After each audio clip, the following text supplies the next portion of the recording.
அனைவருக்கும் காலை வணக்கங்கள். இன்னைக்கு YSR 76th பர்த்டே. ஸோ அந்த செலிப்ரேஷன்ஸ் OMR ரோட்ல ஐடி விங் ரொம்ப பிரமாதமா இன்னைக்கு நடத்திருக்காங்க. இதுக்கு சீஃப் கெஸ்டா கூப்பிட்டதுக்கு அவங்க எல்லாருக்குமே நன்றி. ஏன்னா நாங்க எல்லாமே YSR காங்கிரஸ் பார்ட்டில இருந்து வந்தவங்க. YSRோட அந்த நின்னு போன எல்லா நல்ல காரியங்களும் முன்னுக்கு கொண்டு வரதுக்கு ஜெகன் சார் பின்னால ஒரு சோல்ஜர்ஸா ஒர்க் பண்றவங்க.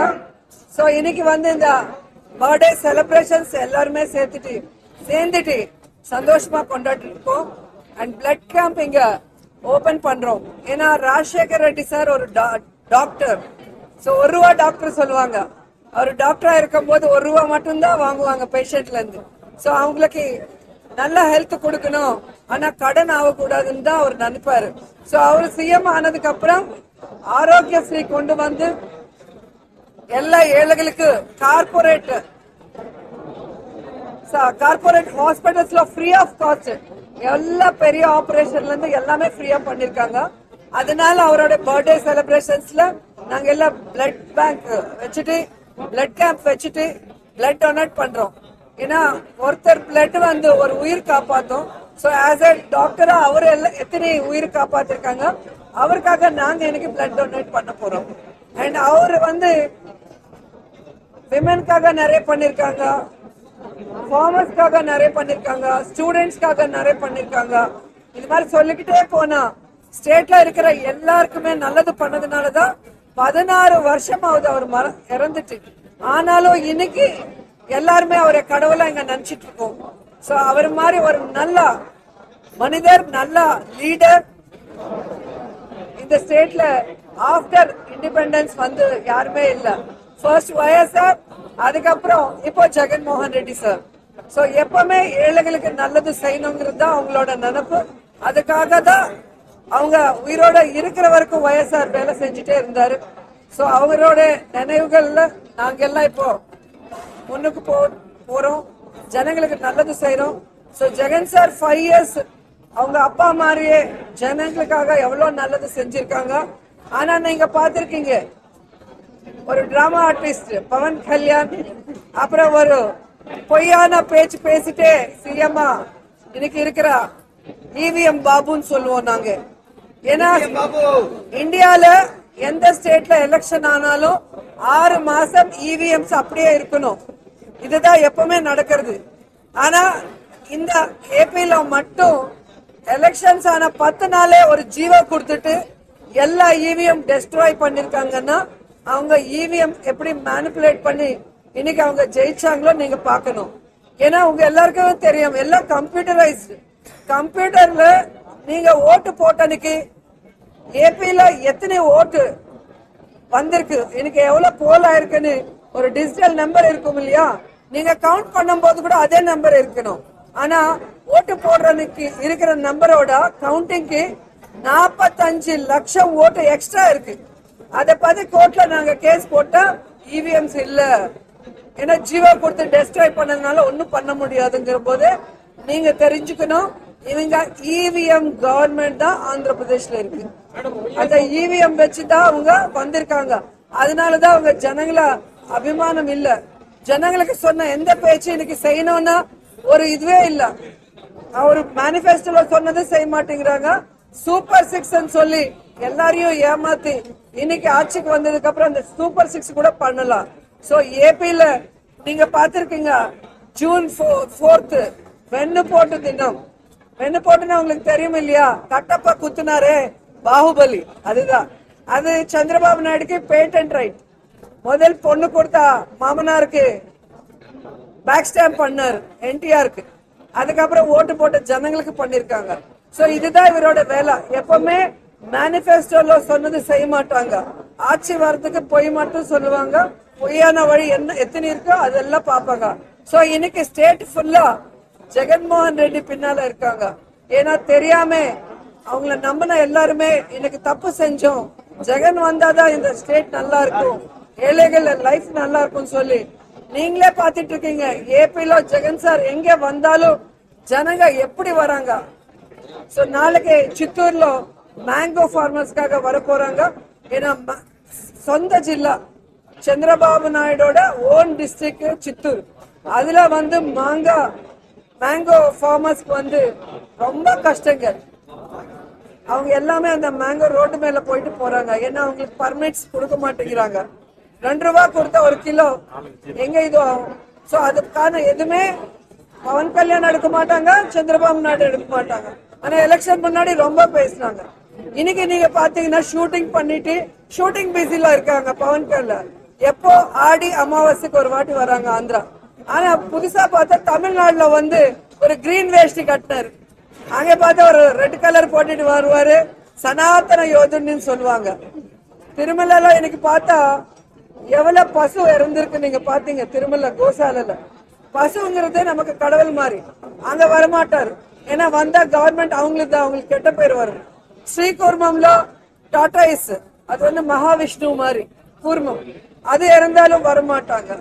டெம்பிள்ஸ் எல்லாம் 10 கிட்டி எரியுது, வரமாட்டாங்க. சந்திரபாபு நாயுடுக்கு ஒரு கஷ்டம்னா டைவர்ஷன் பாலிடிக்ஸ் பண்றதுக்கு வருவார். இப்ப திடீர்னு தமிழ்நாட்டுல வந்து நான் இங்கே பிறந்த இங்கே வளர்ந்த அவரு நம்ம பழனிசுவாமி என்னோட பக்தர், இவரோட பக்தர் சாமியா. அவருக்கு பைத்தியம் முத்தி போச்சுன்னு நினைக்கிறேன். சோ எங்க ஓட்டு போட்டாரோ அங்க ஜனங்களுக்கு நல்லது செய்யறதுக்கு அவங்களுக்கு டைம் இல்ல. ஆனா பக்கத்து ராஷ்டிராவுக்கு வந்து கதை சொல்லிட்டு இருக்காங்க. சோ இதெல்லாம் நம்ம பார்த்து வரப்போற எலெக்ஷன்ஸ்ல லோக்கல் பாடிஸ் வருது, மெயின் எலெக்ஷன்ஸ் வருது. எப்பவுமே ஜனங்க வந்து யோசிக்கணும் ஓட்டு போடும் போது. இவங்களால நமக்கு நல்லது நடக்கும், இவங்களால நம்ம பசங்க நல்லா படிப்பாங்க, இவங்களால நல்ல ஹெல்த் நமக்கு கிடைக்கும் ஃப்ரீ ஆஃப் காஸ்ட்ல, இந்த ஸ்டேட் நல்லா டெவலப் ஆகும்னு ஒரு நம்பிக்கை இருந்தா தான் ஓட்டு போடணும். நமக்கு பிடிச்ச ஆர்டிஸ்ட் இல்லைன்னா நமக்கு எலெக்ஷன் முன்னாடி நல்ல காசு கொடுத்தாங்க, தண்ணி கொடுத்தாங்கன்னு ஓட்டு போட்டா இன்னைக்கு ஏபில எவ்வளவு கஷ்டப்படுறாங்களோ ஜனங்க, அதே கஷ்டம் எல்லா இடத்துல வரும். சோ நல்லவங்களுக்கு ஓட்டு போடுங்க, அப்ப நல்லதே நடக்கும். கேக்கல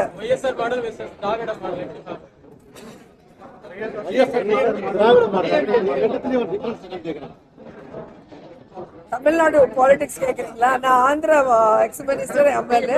ஆந்திரா பத்தி கேளுங்க.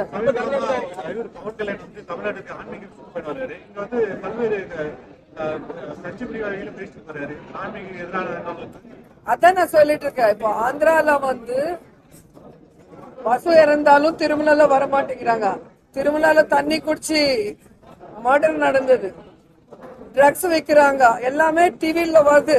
ஆனா ஒரு ஆன்மீகம் பத்தி அவ்வளவு பேசுறவங்க அங்க வந்து பேசணும். தப்பு பண்ணவங்களை வந்து இவங்களை வந்து அரெஸ்ட் பண்ணணும். இவங்க பத்தி என்ன உண்மைகள் எல்லாம் வெளியே வர வைக்கணும்னு சொல்லி கேட்கணும். வரமாட்டார். ஷூட்டிங்ல ஹைதராபாத்ல ரிலாக்ஸா இருப்பாரு. சும்மா அங்கங்க மீட்டிங் வச்சுட்டு இன்னைக்கு தமிழ்நாடு வந்தாரு, நாளைக்கு கர்நாடகா போவாரு.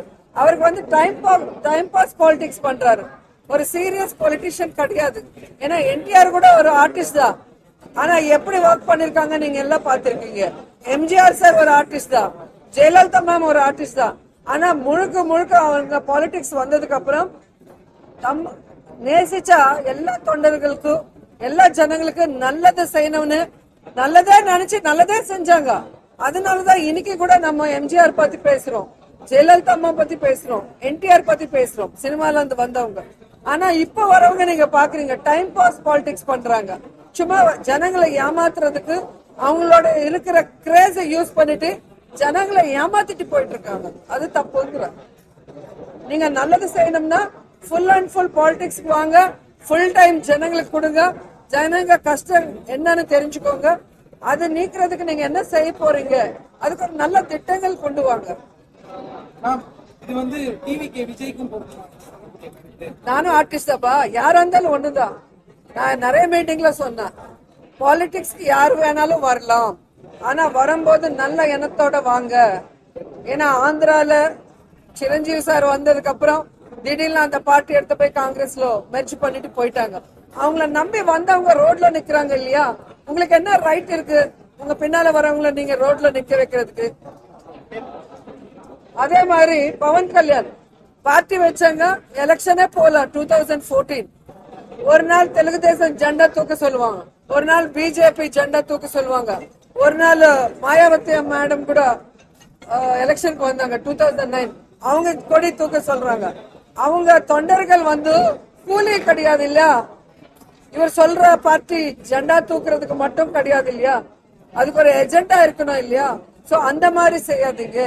விஜய் சாருக்கு நான் சொல்றது, ஒரு எம்ஜிஆர் மாதிரி, ஒரு ஜெயலலிதா மாதிரி, ஒரு என்டிஆர் மாதிரி ஜனங்க நம்மள நம்பும் போது, நம்ம பின்னால வரும்போது அவங்களுக்காக எவ்வளவு தூரம் வேணாலும் நம்ம ஃபைட் பண்ணோம். திடீர்னு நடுவுல போக கூடாது, அவங்கள ரோட்ல விட்டுட்டு போக கூடாதுன்னு நான் சொல்றேன்.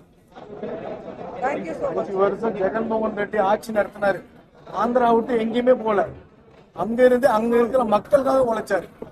5 வருஷம் 2019 இருந்து 24 வரைக்கும் அத ஒரு இப்ப இருக்கிற சந்திரபாபு நாயுடுக்கும் சரி, பவன் கல்யாணுக்கும் சரி, லோகேஷும் சரி, ஷர்மிளாக்கும் சரி, யாருக்குமே ஆந்திரால லாஸ்ட் எலெக்ஷன் வரைக்கும் ஓட்டு இல்ல, யாருக்கும் வீடு இல்ல.